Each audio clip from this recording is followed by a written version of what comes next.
their families, please.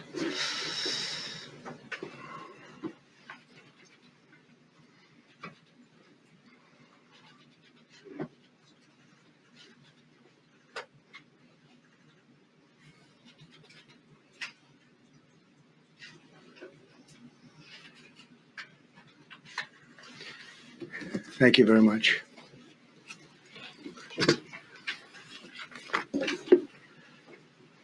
I speak to you this morning in an hour of anguish for our nation. Just before 9 p.m. last night, an American Airlines regional jet carrying 60 passengers and 4 crew collided with an Army Black Hawk helicopter carrying 3 military service members over the Potomac River in Washington, D.C., while on final approach to Reagan National Airport. Both aircraft crashed instantly and were immediately submerged into the icy waters of the Potomac. Real tragedy.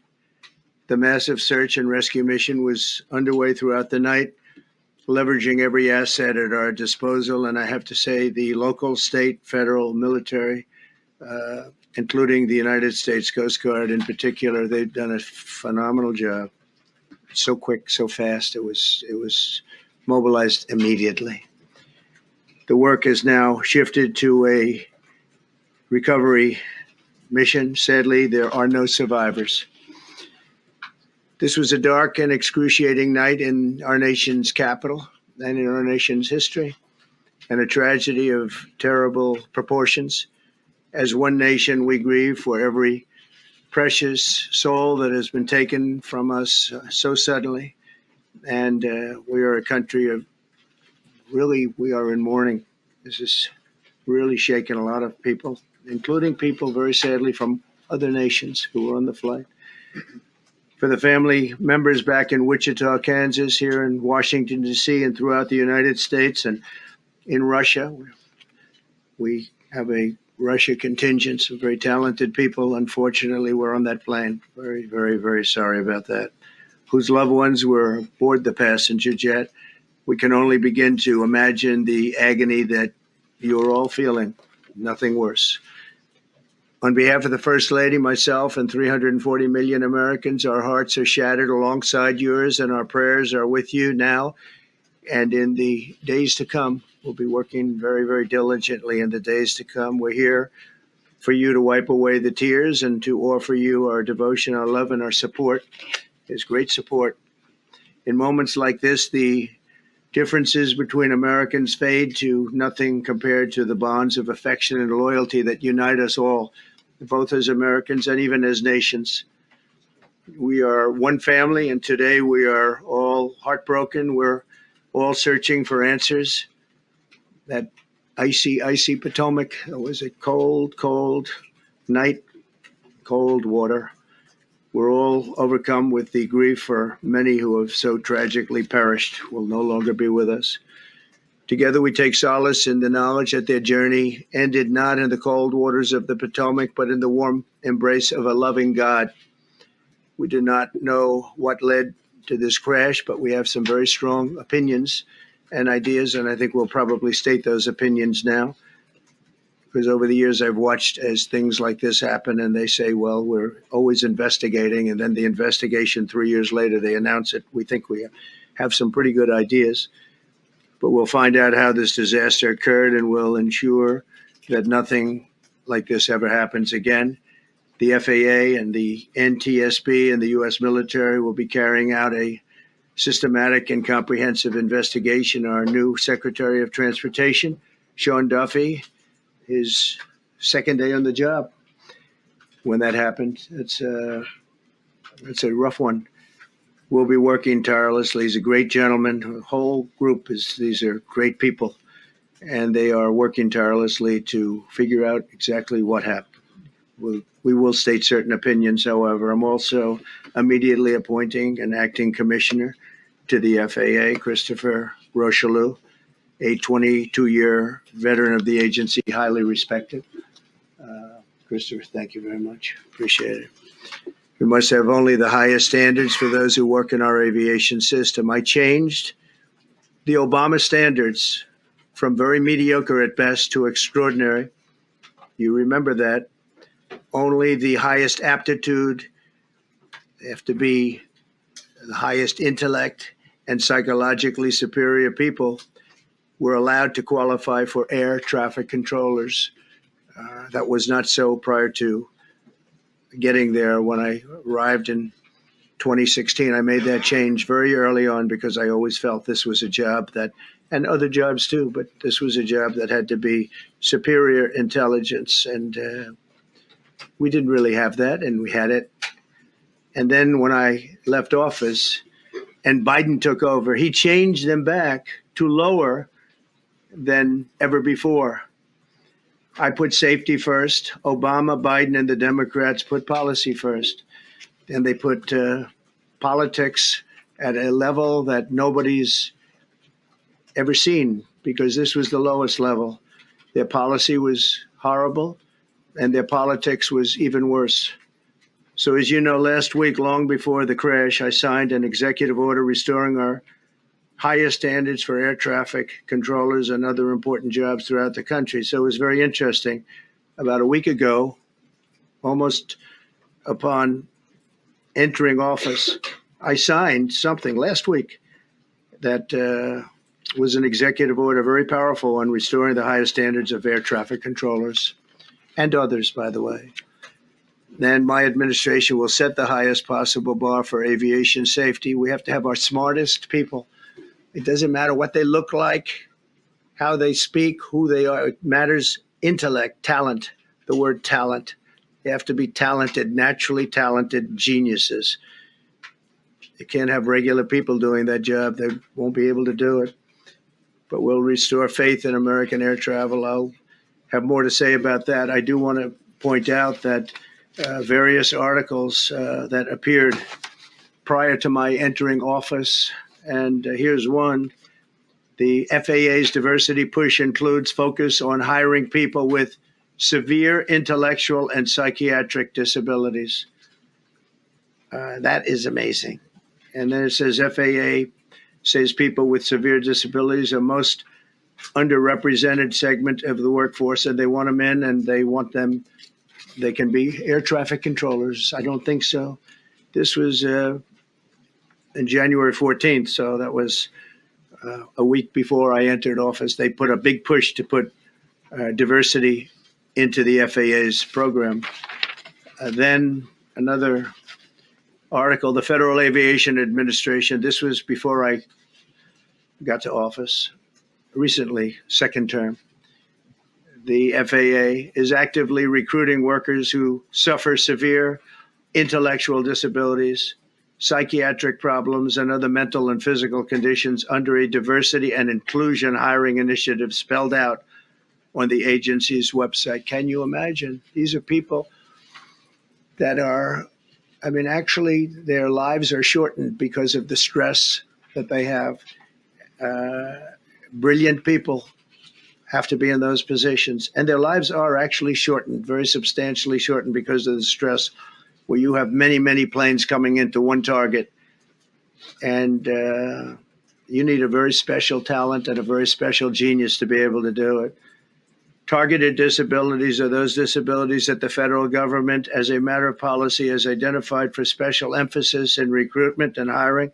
The FAA's website states they include hearing, vision, missing extremities, partial paralysis, complete paralysis, epilepsy, severe intellectual disability, psychiatric disability, and dwarfism all qualify for the position of a controller of airplanes pouring into our country, pouring into a little spot, a little dot on the map, a little runway. The initiative is part of the FAA's diversity and inclusion hiring plan. Think of that. The initiative is part of the FAA's diversity and inclusion hiring plan, which says diversity is integral to achieving FAA's mission of ensuring safe and efficient travel. I don't think so. I think it's just the opposite. The FAA website shows that the agency's guidance on diversity hiring were last updated on March 23rd of 22. They wanted to make it even more so. And then I came in, and I assume maybe this is the reason. The FAA which is overseen by Secretary Pete Buttigieg. A real winner. That guy's a real winner. Do you know how badly everything's run since he's run this Department of Transportation? He's a disaster. He was a disaster as a mayor. He ran his city into the ground, and he's a disaster now. He's just got a good line of bullshit. The Department of Transportation, his government agency charged with regulating civil aviation. Well, he runs it, 45,000 people, and he's run it right into the ground with his diversity. So I had to say that it's terrible. Then it's a group within the FAA, another story, determined that the workforce was too white, that they had concerted efforts to get the administration to change that and to change it immediately. This was in the Obama administration just prior to my getting there. And we took care of African Americans, Hispanic Americans. We took care of everybody at levels that nobody's ever seen before. It's one of the reasons I won. But they actually came out with a directive, too white. And we want the people that are competent. But now we mourn and we pray and would like to ask all Americans to join me in a moment of silence as we ask God to watch over those who have lost their lives and bring comfort to the loved ones. And I just want to say God bless everyone in this room. This has been a terrible, very short period of time. We'll get to the bottom of it. So we all saw the same thing. We've seen it many times. I've had the honor of hearing tapes. Tapes are scary, very scary tapes. You had a airliner coming in, American Airlines. He was doing everything right. He was on track. He was the same track as everybody else. They came in. It's probably the same track as they've had for 25 years or more. He's coming in the path. And for some reason, he had a helicopter that was at the same height, obviously when they hit, but pretty much the same height, and going at an angle that was unbelievably bad. When the air traffic controller said, do you see, he was talking about, do you see him? But there was very little time left when that was stated. And then also he said, follow him in. And then almost immediately after that, seconds after that, there was the crash that took place. Well, you follow him in, that means like everything's fine. Follow him in.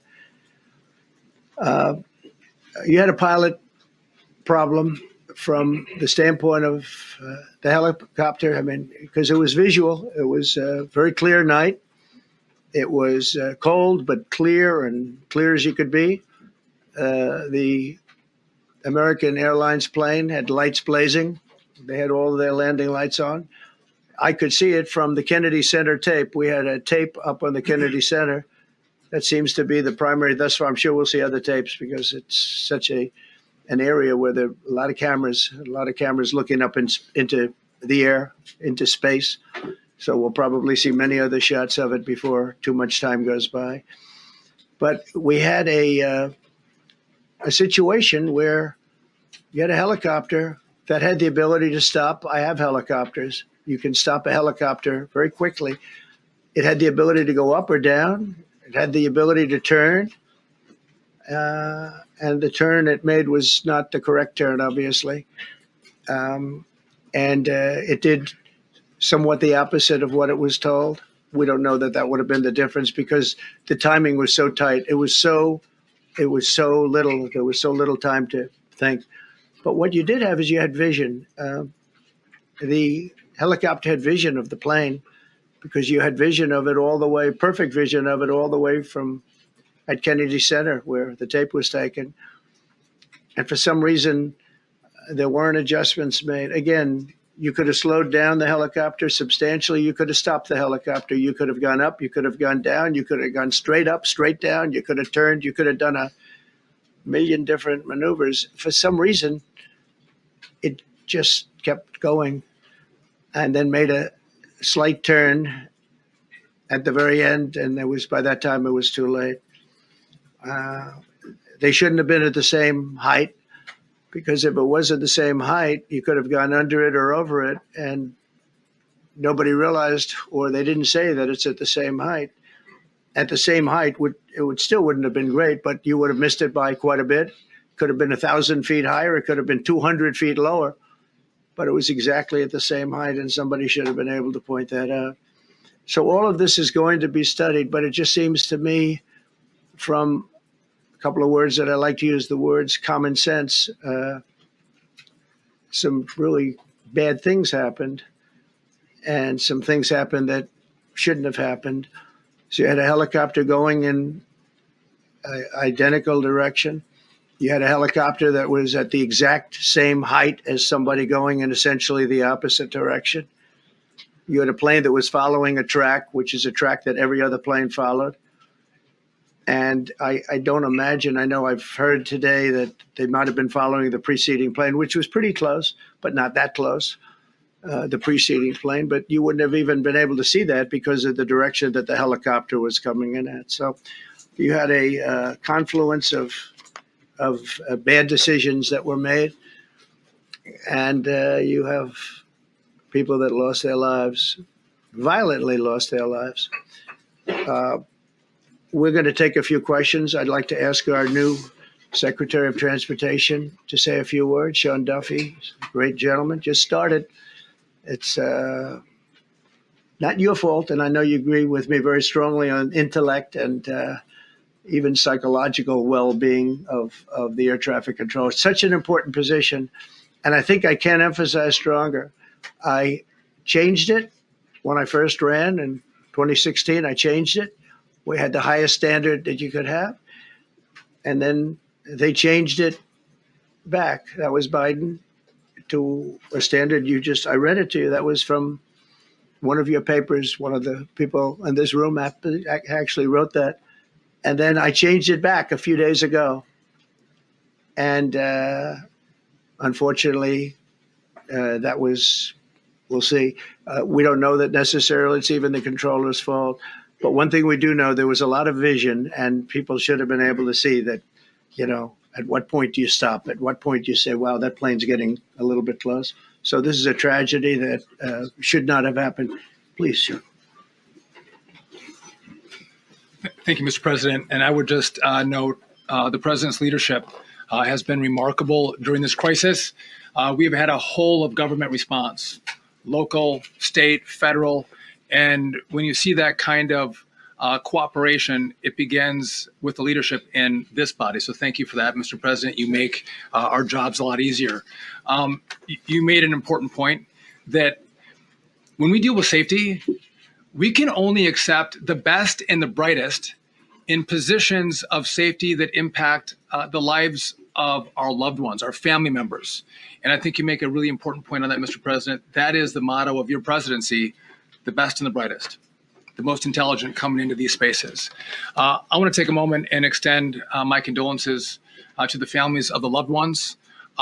We commit to them that we are going to get to the bottom of this investigation, not in 3 years, not in 4 years, but as quickly as possible, with the NTSB, who is here today, as well as the FAA.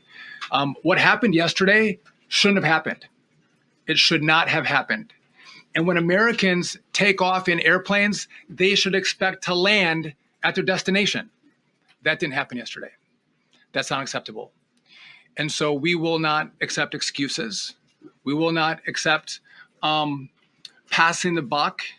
We are going to take responsibility at the Department of Transportation and the FAA to make sure we have the reforms that have been dictated by President Trump in place to make sure that these mistakes do not happen again.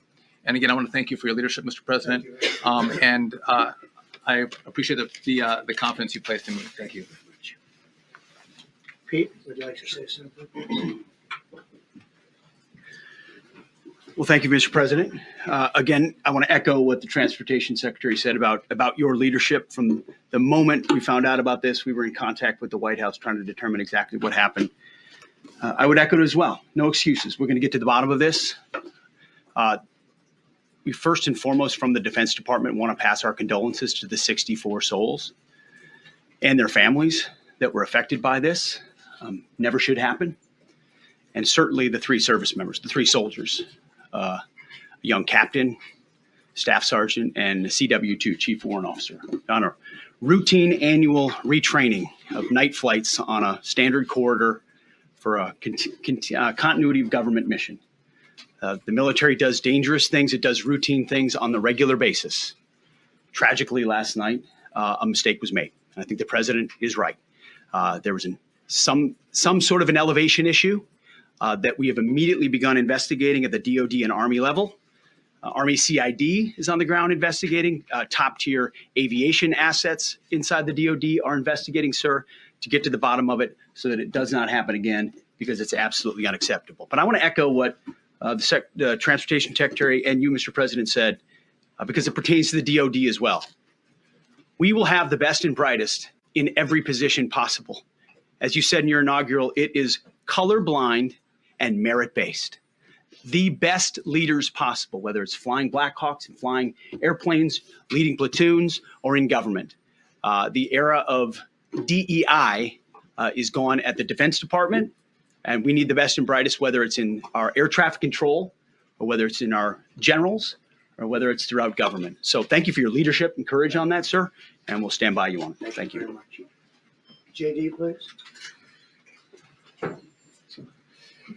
Well, thank you, Mr. President, for your leadership. I just want to reemphasize something the President said, and you've heard from the Secretary of Transportation and of Defense. There really was a whole of government response. We were all on the phone. We were all communicating yesterday, trying to get to the bottom of this immediately, but also try to communicate with the American people about what happened. Something the President said that I think bears reemphasizing, which is that when you don't have the best standards in who you're hiring, it means on the one hand, you're not getting the best people in government, but on the other hand, it puts stresses on the people who are already there. And I think that is a core part of what President Trump is going to bring and has already brought to Washington, D.C. is we want to hire the best people because we want the best people at air traffic control. And we want to make sure we have enough people at air traffic control who are actually competent to do the job. If you go back to just some of the headlines over the past 10 years, you have many hundreds of people suing the government because they would like to be air traffic controllers, but they were turned away because of the color of their skin. That policy ends under Donald Trump's leadership because safety is the first priority of our aviation industry. Thank you, Mr. President. Mr. President, on DEI and the claims that you've made, are you saying this crash was somehow caused and the result of diversity hiring? And what evidence have you seen to support these claims? It just could have been. We have a high standard. We've had a much higher standard than anybody else. And there are things where you have to go by brain power. You have to go by psychological quality. And psychological quality is a very important element of it. These are various very powerful tests that we put to use, and they were terminated by Biden. And Biden went by a standard that's the exact opposite. So we don't know, but we do know that you had two planes at the same level. You had a helicopter and a plane. That shouldn't have happened. And we'll see. We're going to look into that, and we're going to see. But certainly for an air traffic controller, we want the brightest, the smartest, the sharpest. We want somebody that's psychologically superior. And that's what we're going to have. Yeah, yeah, please, go ahead. Mr. President, you mentioned at the top of the briefing that there were several Russian nationals on the flight. Yes. Will the U.S. government be willing to facilitate the transfer of their remains, considering the fact there is no direct air travel between the two countries? We've already been in contact with Russia, and the answer is yes, we will facilitate. Yes. Please, go ahead. Thank you, Mr. President. The situation in the Democratic Republic of the Congo is getting worse, even though President John Lorenzo has been mediating the conflict between Rwanda and the Democratic Republic of the Congo because he wants to bring peace and stability.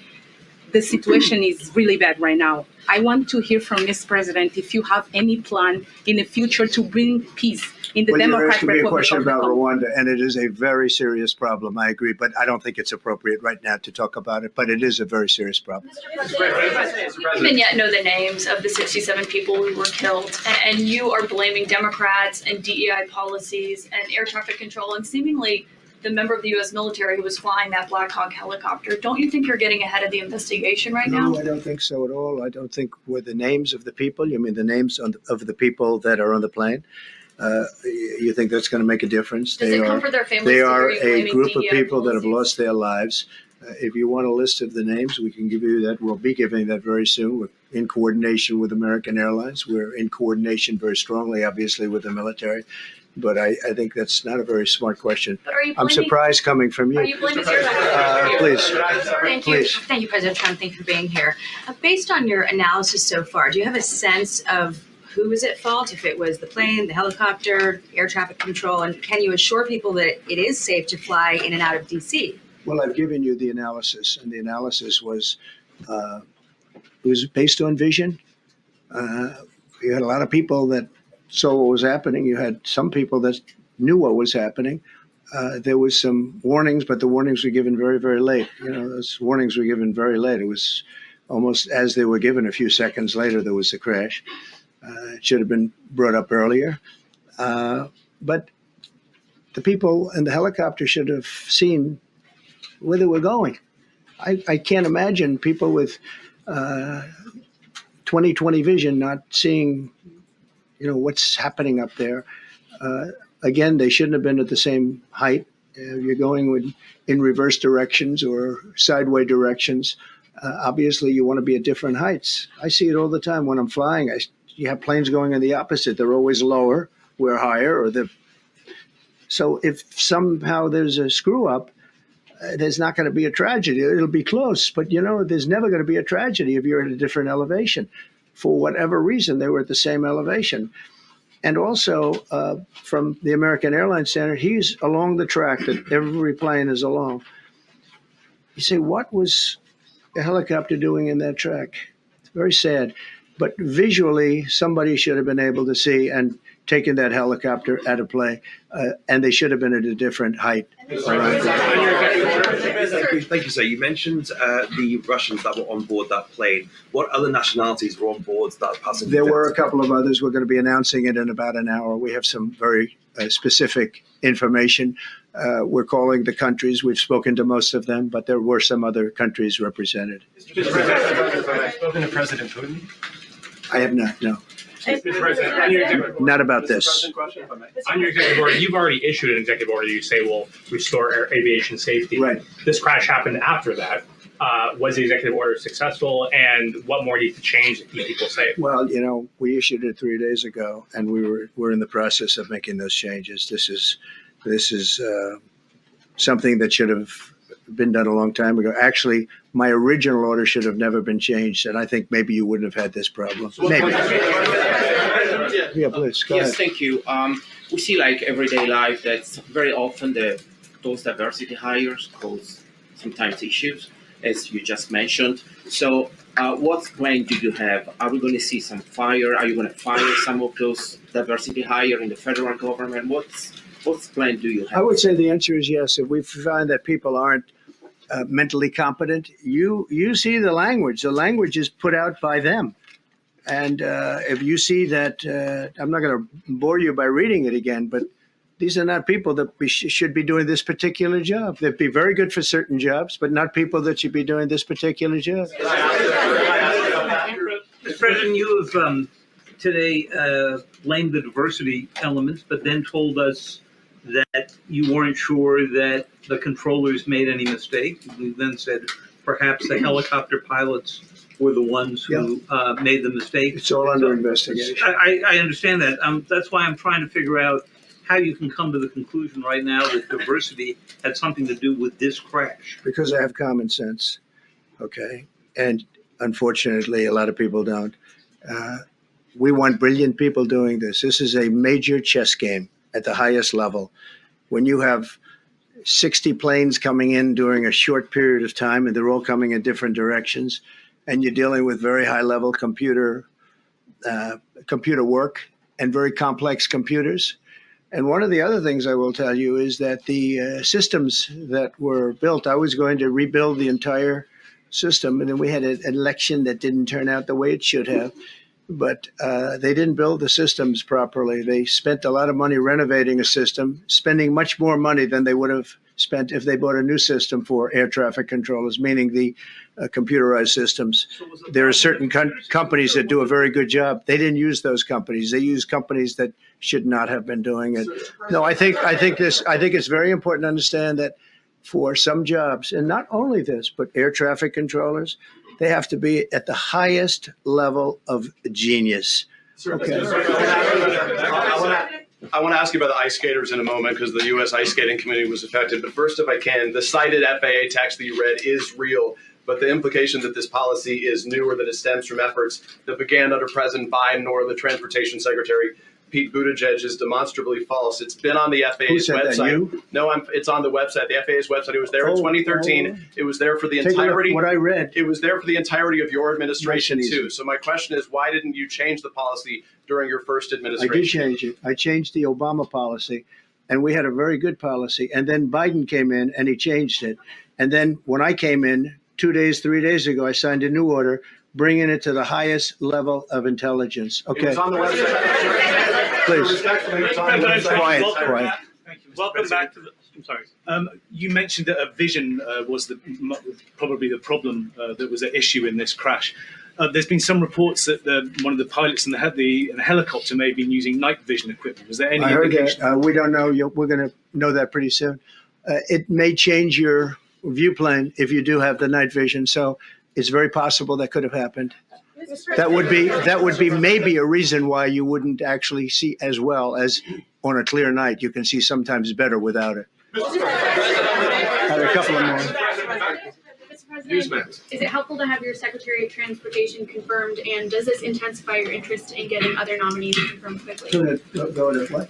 Is it helpful to have your Secretary of Transportation confirmed, and does this intensify your interest in getting other nominees confirmed quickly as well? Well, sure. We want fast confirmations. And the Democrats, as you know, are doing everything they can to delay them. They've taken too long. We're struggling to get very good people that everybody knows are going to be confirmed, but we're struggling to get them out faster. We want them out faster. It's a good question, actually.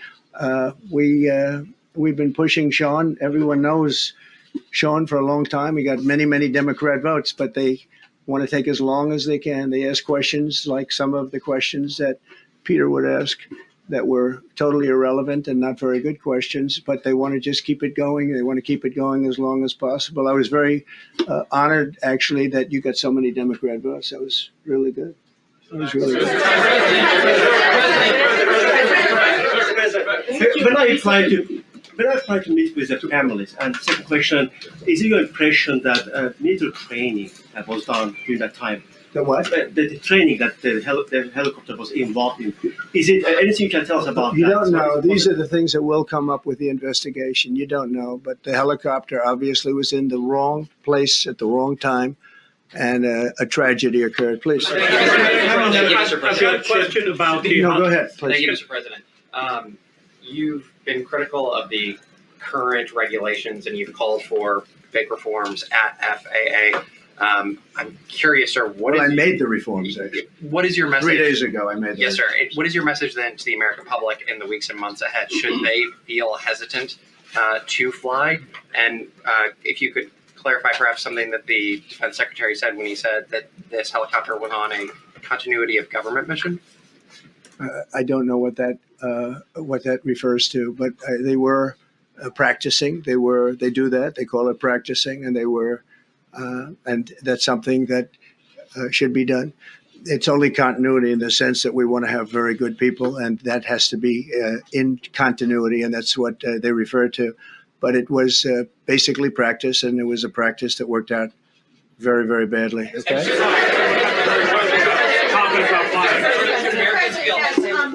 On his question, the first question, should people be hesitant to fly right now? No, not at all. I've not hesitated to fly. This is something that it's been many years that something like this has happened.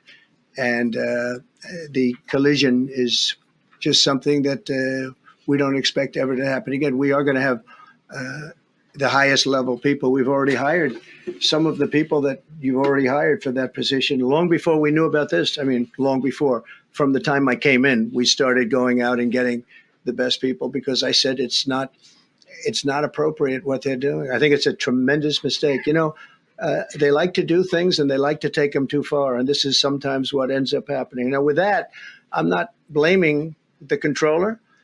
I'm saying there are things that you could question, like the height of the helicopter, the height of the plane being at the same level and going in opposite directions. It's not a positive. But no, we're already hiring people. No, flying is very safe. We have the safest flying anywhere in the world, and we'll keep it that way. Thank you all very much. Thank you very much. Okay, welcome back. There's the President of the United States with a just absolutely incredible press conference about this tragedy last night, kind of threw down hard. His theories of the case of what happened look like he's got questions about air traffic controllers, also has a question about why the night vision training by the United States Army and the Apache helicopter. We have Brian Glenn's there, Natalie Winters,